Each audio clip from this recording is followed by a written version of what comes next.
grab your big book, your pen, your highlighter, and notepad and get ready to hear and apply some of the solution from the Big Book of Alcoholics Anonymous through the experience, strength, and hope of Nikki M. To have a question addressed in a future episode of Noodle It Out with Nikki, please send an email to noodlewithnikki@gmail.com, and Nikki is spelled with 2 Ks. To get a more interactive experience with Nikki as she noodles out life and recovery questions using the Big Book of Alcoholics Anonymous, you can get a link to her weekly Noodle It Out with Nikki meeting held live on Zoom every Monday morning at 9 o'clock Eastern Time. The information to that meeting is in the show notes of this podcast.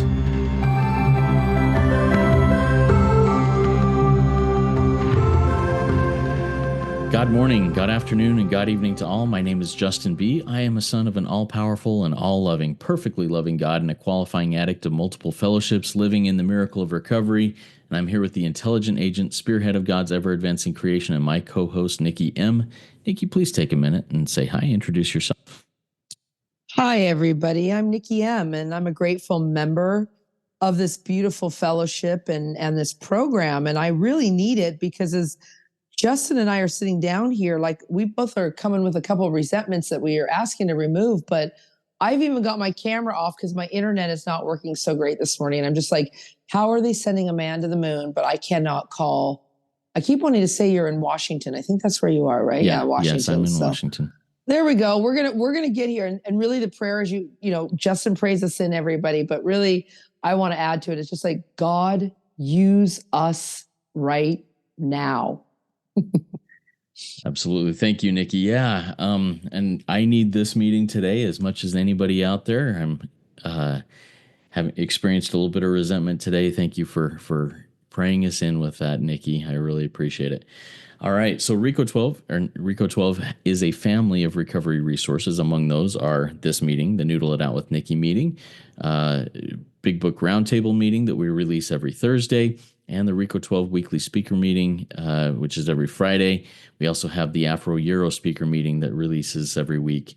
And we just have our mission and goals is to educate and really connect with addicts of all varieties and talk about the commonality of all addictions, as well as the common solution that can work for virtually all.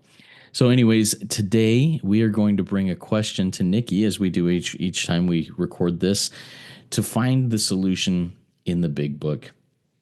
Nikki, oftentimes in different, chat groups or recovery circles or whatever, I'll hear somebody or I'll see somebody put in the chat, hey, I need an outreach call.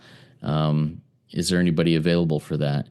And last week you and I talked a little bit about this, and you said, hey, let's make this something that we can noodle out. So let's talk about that, Nikki. Talk to me about outreach calls and how we can noodle that out. What does the book say there? Well, I don't think the book actually says, because we use everybody, the 4th edition of the Big Book of Alcoholics Anonymous. And that has, it says this is exactly what this book is about. It will solve your problems. It says that on page 45.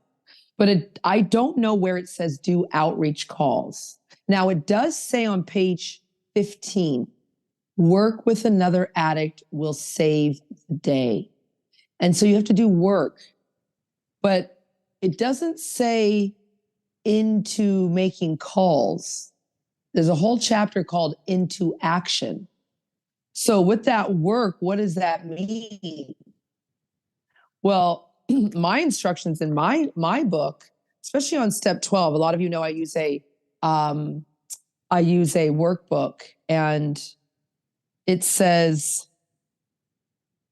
okay, I already talked about page 15, right? Work with another addict will save the day. But it says here on XVI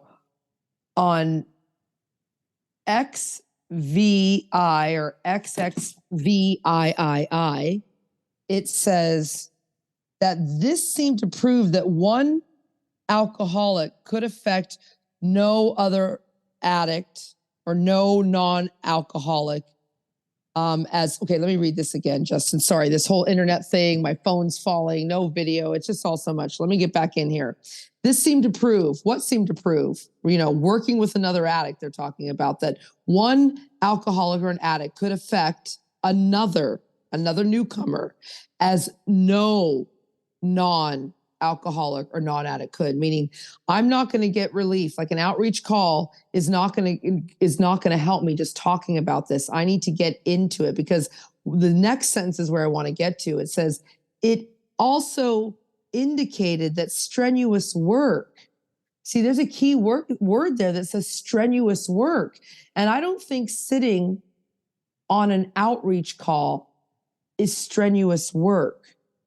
It says one alcoholic with another was vital to permanent recovery. See, we're looking for permanent recovery. A phone call is a temporary solution, Justin. It's funny that we're on this topic today. There's no coincidences in God's world. I woke up to a message this morning, and it was from a trusted servant in our WhatsApp group. And there's a person in the group who was doing a lot of calls, outreach calls with members in Noodle group. And I actually ended up removing this person. Why? They were on the phone with people for 3 hours, and they were giving, let's go here. This happened to me recently too. And this is why this is so important who you're calling. It's on page 70. They were doing this. We avoid hysterical thinking or advice. So this person needed a sponsor. And rather than doing what we do in our fellowship, and the way I sponsor, Justin, is that you call me, I'm not going to listen to you. Why? You can't differentiate between the true or the false, says the doctor's opinion. See, your addict life is your only normal one, says the doctor's opinion.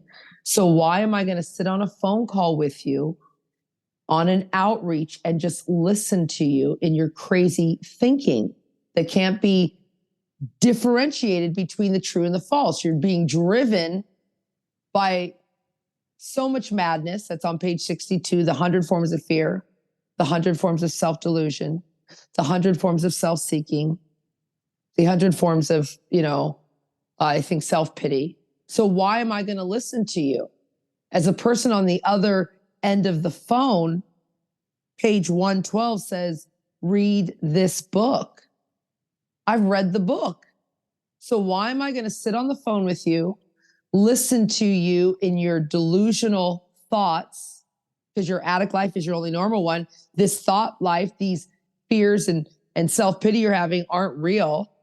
So I'm going to sit there, and this woman, or this person, I should say, in this group was giving hysterical advice for 3 hours rather than doing what I would do. I'm not going to listen to you. I'm going to book an appointment with you. You're going to print out the workbook, or you're going to get your big book. If you sponsor line by line through the big book, I don't care your method, however you're sponsoring. And then I'm going to call you when you're centered, and we're going to start working this book. Because why? What did it just say? This book on page 45, it says it right here. That's exactly what this book is about. It will enable you to find a power. So why am I just going to sit and do an outreach call that doesn't? Now, if someone's in a panic and needs it, and I'm the properly appointed authority, doesn't page 75 say talk to the right person? Right? Talk to the right person, page 75. And I may be the right person, but I'm going to have a big book in between us. And I'm not going to take you hostage for 3 hours on an initial phone call or an outreach call. Sometimes I'll get calls, and Justin, someone will call and say, Nikki, my sponsor told me to do 5 outreach calls. And I thought of you, and I want to see how you're doing. Well, where is this helpful? Your sponsor should be taking you through the steps, because you play a vital part in their recovery. It says strenuous work. When all other measures fail, work with another addict, taking them through the book. It doesn't say make 5 outreach calls. You see how watered down the message goes. Let me hear some of your thoughts, Justin. Yeah, I'm going to push back just a little on this, Nikki, using Big Book, and see what your thoughts are on this and see what this means. So where I'm at a lot in my life today is the step 10 process, the continue to watch for, selfishness, dishonesty, resentment, and fear. When these crop up, we ask God at once to remove them. And then the next statement says we discuss them with someone immediately and then make amends quickly if we've harmed anyone. Discuss them with somebody immediately. What's the difference between that in the 10th step process and what we're talking about with an outreach call? What do you see as the difference there? Well, you're following an actual format when you're doing, I'm calling for a 10th step call. Okay. So then Gotcha. You and I are going to go through the format of the 10th step, but you're calling for outreach, or how are you doing? I don't know how I'm doing in this moment. Or when I'm calling you, recently I had an incident. I called a few people. One person gave me the most hysterical advice, and I've burned my life into the ground because of it. I was not well. There was no book between us, and we both met in the rooms and we're friends. But the advice was hysterical. There was no, Nikki, pause. You're agitated. You're doubtful. I mean, that's a good outreach call. Yeah. Then what else is there to talk about? The delusions in my head. What are your thoughts? Yeah. So I thank you for helping clarify that. So as you have experienced the outreach call as being defined as we talked about this, is I am calling to vomit on you my problems, my concerns, my fears, all these things, just bleh, and then looking for feedback or whatever. Whereas a 10th step call, when I'm discussing it with someone, I am specifically, hey, today, right now, I am experiencing resentment, and maybe go into a little detail, but not much. And I'm just discussing this with another, giving it to God, and turning my thoughts to be of service to someone else. Correct? That's right. Because you're right on target, Justin. You're going through a format. Like let me just look at the step 10, because I have an example of why I, Nikki M, do not do outreach calls. Number one, let me see here. Let me just go through the step 10 though with you. Like, what is it? Okay, see, there's exact instructions. That's what I love about it. It's like, it says right here, we continue to watch for, and then you go through for, and then it says, when these crop up, and then it says, we ask God, instruction at once. Remember that we discuss. What are we discussing? Well, let's discuss your selfishness. What does that look like? We discuss your dishonesty. Format. It's a format. We're discussing your resentment. It's a format. We're discussing your fear. And when we discuss your fear, well, we can just gently roll into page 68. What would God have you be? Do you see or we discuss your resentment? Let's roll into page 66. That's going to kill you. The grouch and the brainstorm aren't for you. Let's roll into your dishonesty. Page 58. Rarely have we seen a person fail who is thoroughly honest, right? And then we could put it up to the test, like, is this selfish or not? Is this helpful or not? Yes or no? Is God everything or God's like, and then your selfishness. And then we can talk about page 62 and what's driving you. Like, see, there's something that this is a format. And then we discuss with immediately and then make amends. There's exact instructions. How do you make the amends? It says your behavior will convince them, not just a letter. Like, then we go into the exact, did you harm anybody? If you did, you need to get permission. Did you get their consent? Did you see the properly appointed authority? Did you ask God? Like, see, there's all these instructions that you're following rather than, let's do an outreach call. Because let me go into this. I wake up every day. Normally, I wake up to a random number on my WhatsApp, Justin, from a random, and it's not a 416 Toronto area code number. It's from around the world time zones. And this person's, hi, Nikki, can we talk? And I'm always like, well, hesitant because number one, what is it about? Number two, I'm not your normal person for, say, a soft outreach call. I'm known for screaming. And a lot of the time people say, thank you. A lot of the time people go, you're going to kill me with that message. It's like, why are you calling me then? Like, I didn't call you. So that's what happened.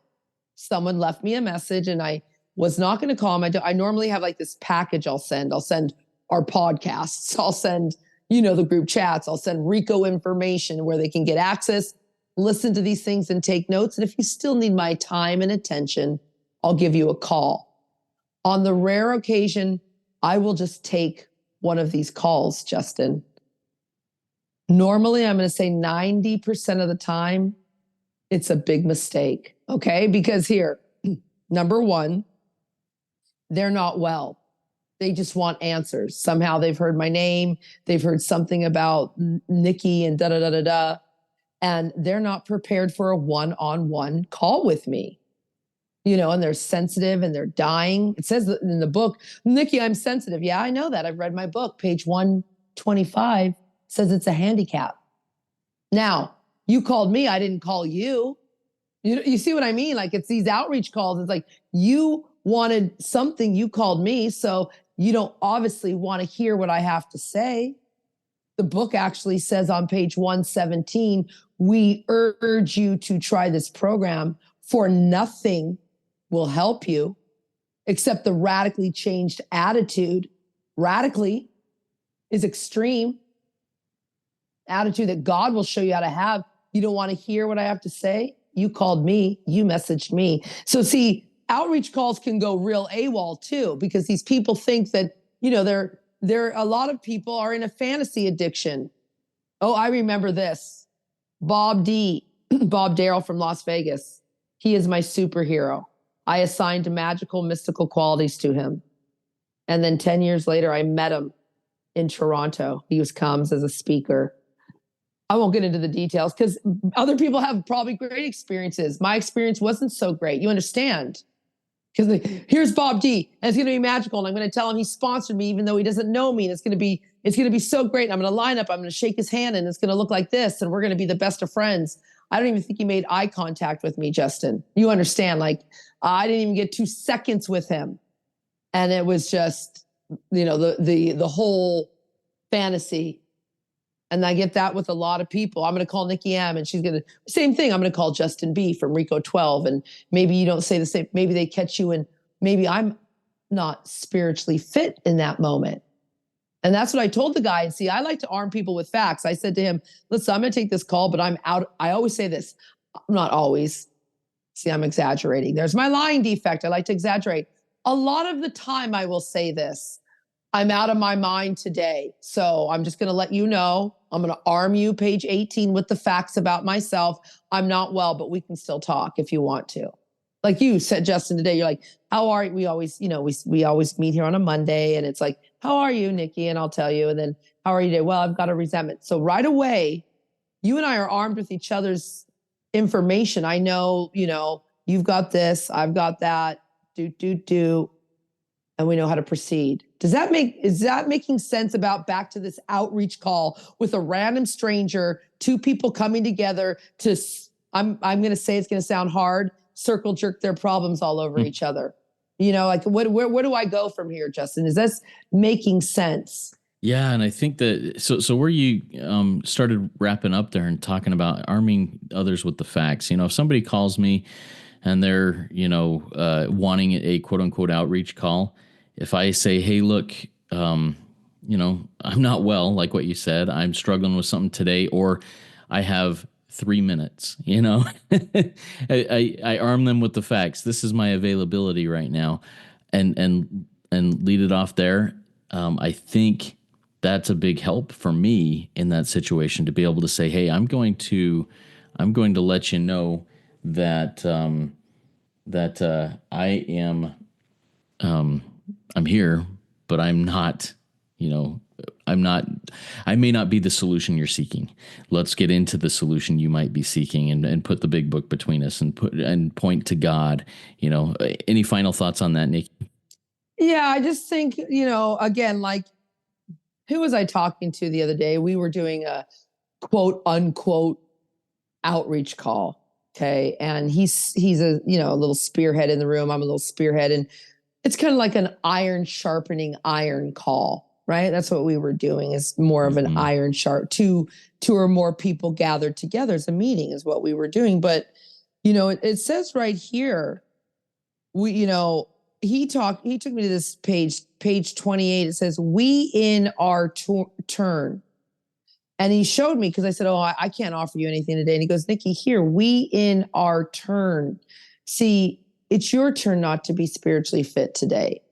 I'm spiritually, and that sentence hit me in a different way. You know, he's like, we in our, let me get my book out. I want to read it. I can't even, oh, it's here on my lap right in front of me. You know, when you're looking for your phone, you're like, where's my phone? But I'm on it. Yeah. Yeah, you've done that.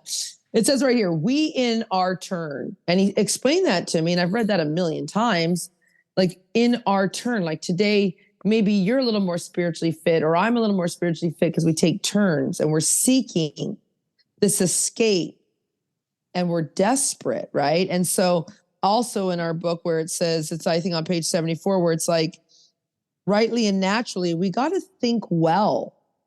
Are we really thinking well before we choose the person or persons with whom to take an intimate and confidential step? Nikki, that's for a fifth step.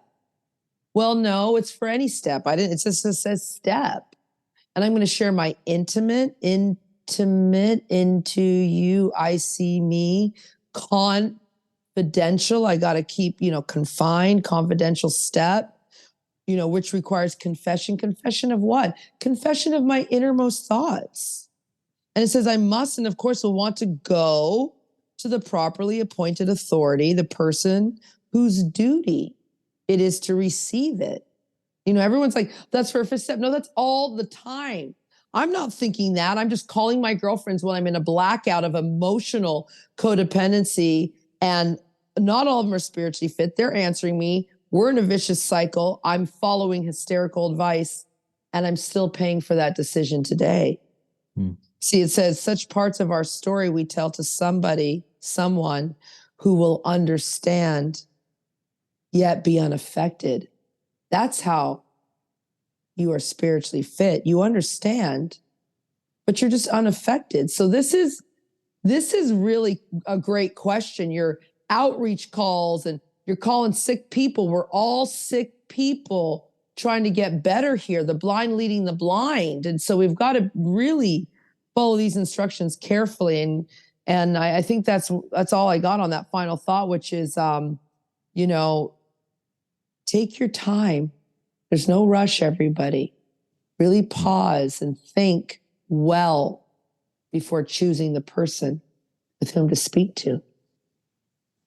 That's good. And, that pause, when we're agitated, we pause and breathe and connect with God. All right, God, what would you have me be? What's the next right action? And wait before calling somebody in hysterics. Yes, it is important to discuss it with another when it's a step 10 situation. But I think what we've talked about here is taking someone hostage or being taken hostage for, something that can and should be taken to a properly appointed authority here. Maybe, God is always the properly appointed authority, but spend time with that before spending time in hysterics. Thank you for sharing this with us, Nikki. I'm really grateful to go through this. A couple of these things, like we in our turn, that's something that really hit me. Sometimes I'm the one who is spiritually in fit spiritual condition, and sometimes I need somebody else to be in fit spiritual condition to point me, to remind me where I need to be, have my focus. So thank you for helping us noodle out outreach calls and these contacts with others. I mean, it is important, but if that's where my solution lies, is with others, my solution is in the wrong place. Anyways, Nikki, let's close this up here. Everybody, keep coming back. Keep sharpening iron with iron. Find that person that will sharpen you with iron, but not take you hostage or not let you take them hostage. As we trudge this road of happy destiny together, I have learned that I'm worth it, and that's why I work it. So work it. You are worth it.